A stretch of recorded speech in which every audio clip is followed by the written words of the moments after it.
Hey, my name's James Nicholson and welcome to my YouTube channel. In this video, we've got a big update on house prices. This one has got some surprising data in.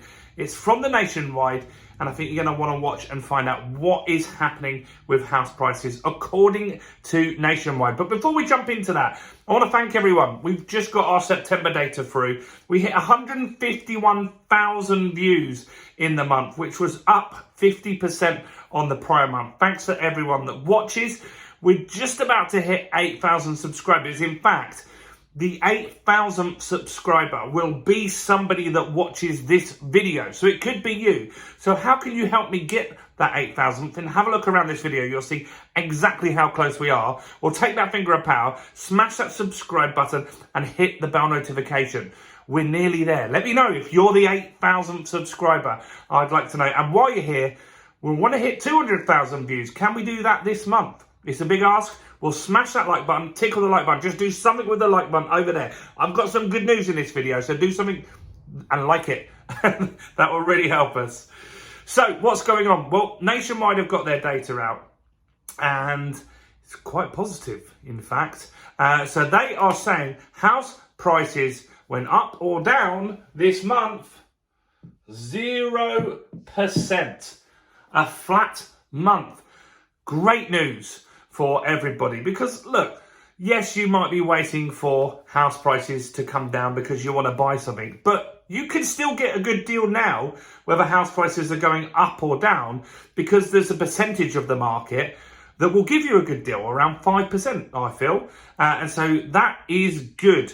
And so how's that compared to last month? Well, in August, we went down Nationwide's data. Halifax's is different.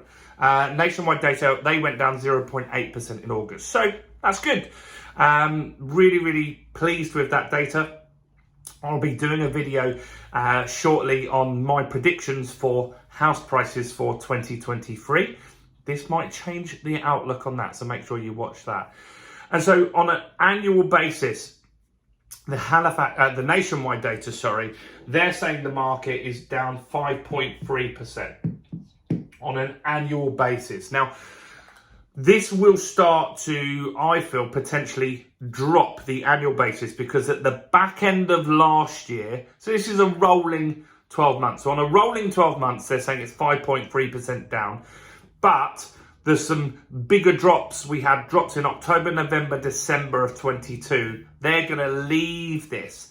And so if we don't have some biggish drops at the end of this year, then we're going to actually slightly improve on the rolling average. Peak to trough, though, obviously we will be down. And so they're talking about a summer slump. That happens most years. People go on holiday. They're just not interested in buying houses. That's common. And so there were less transactions happening this year. Here's some interesting data, though. First-time buyers. So a first-time buyer now needs to use 38% of their take-home salary to be able to afford mortgage payments, which is up significantly. But where's it up from? Well, it was in 2019, 29%. That's a big difference. That's a big difference. And take into account inflation has hit people hard, so they're going to be paying more for food, for electric, car payments, credit card payments. All these things have got to be taken into account. So they're really going to hit people's affordability. And that will have contributed to this summer slump as well. Now, average house prices according to Nationwide, and these average house price data does vary from Halifax, Rightmove, Zoopla. The Nationwide are saying that their average house prices that they're seeing is 257 grand is what they're seeing. That's down from the peak that we had last year of 14,500 down, which is a big chunk of money. It's a big chunk of money.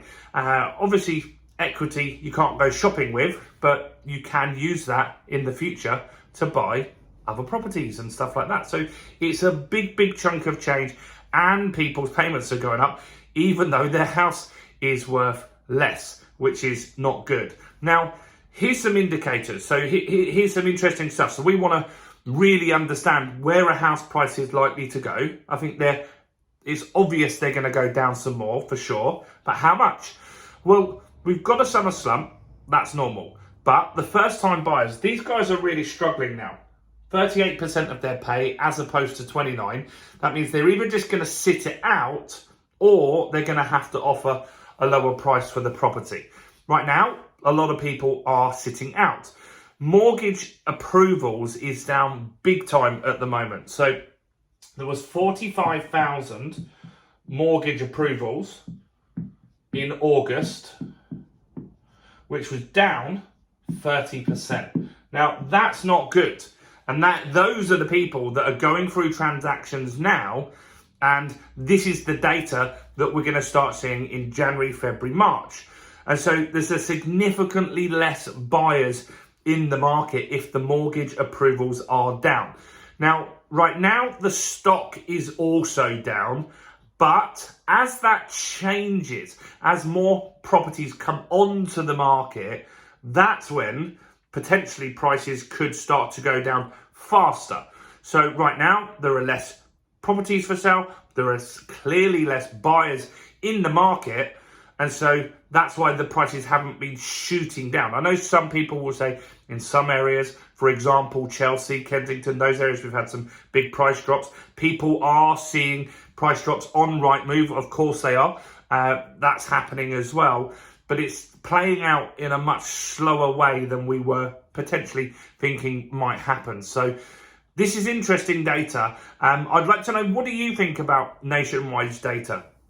Where I feel that they have an edge on the market with the data is their talk about what's going to happen going forward. And so the reason I listen to mortgage providers on where they feel the market's going to go is because they know who's applied for a mortgage today. They know which ones have been agreed in principle. They know the surveyors, what they're valuing the properties at today.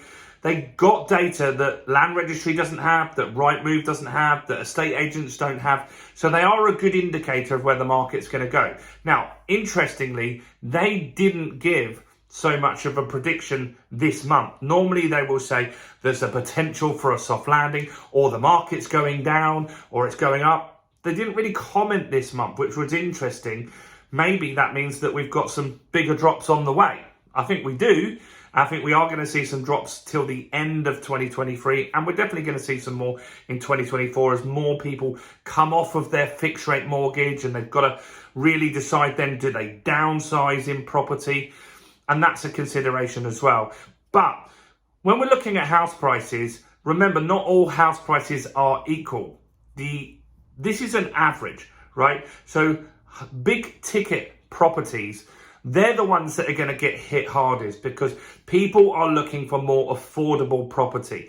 So I don't feel that 1 and 2 bedroom properties are going to be hit as hard as 4, 5, 6 or mansions, right? Those high-end properties are the ones that are going to sit around. They're not going to have much interest, and they're going to have to take a lot of a crazy offer if they really, really want to get that moving. So this is Nationwide's data.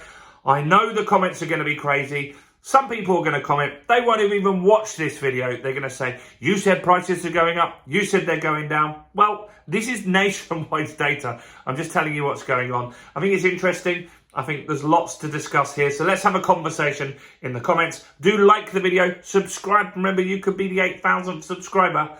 Do check out all the other content on my channel, including this video right here.